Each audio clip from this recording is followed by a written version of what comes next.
आज का हमारा टॉपिक है प्रोड्यूसर सरप्लस। प्रोड्यूसर गुड को प्रोड्यूस करने के लिए कॉस्ट इनकर करता है।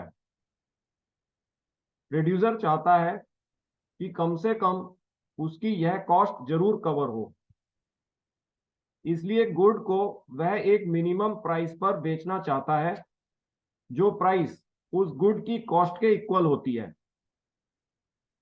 इस प्राइस से कम प्राइस पर प्रोड्यूसर गुड को सेल नहीं करेगा। हालांकि प्रोड्यूसर ने जिस प्राइस पर गुड एक्चुअली सेल किया है वो इस मिनिमम प्राइस से ज्यादा होती है, क्योंकि प्रोड्यूसर अपना प्रॉफिट रखता है।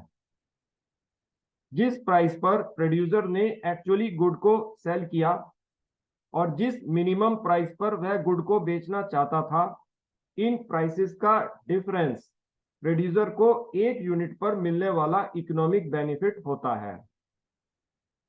यदि प्रोड्यूसर ने Q यूनिट्स को सेल किया तो Q यूनिट्स पर मिलने वाला total economic benefit producer surplus कहलाता है।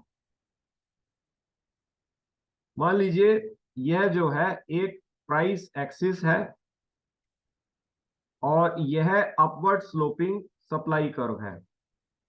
यह सप्लाई कर्व इस प्राइस एक्सिस को एक पॉइंट पर इंटरसेक्ट कर रहा है।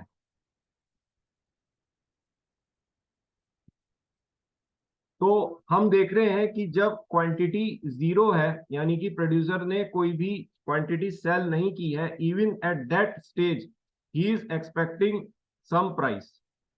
Late me consider this price as P. ये वो मिनिमम प्राइस है जो प्रोड्यूसर एक्सपेक्ट करता है अपनी कॉस्ट को कवर करने के लिए। लेकिन प्रोड्यूसर ने जिस प्राइस पर इस प्रोडक्ट को बेचा है that is P I in this figure. तो जो प्राइस जिस पर उसने प्रोडक्ट को एक्चुअली बेचा और जो प्राइस मिनिमम प्राइस जो उसने उस प्रोडक्ट की एक्सपेक्ट की थी, इन दोनों प्राइसेस का जो डिफरेंस होता है पी आई माइनस पी, ये प्रोड्यूसर को एक यूनिट पर मिलने वाला इकोनॉमिक बेनिफिट होता है।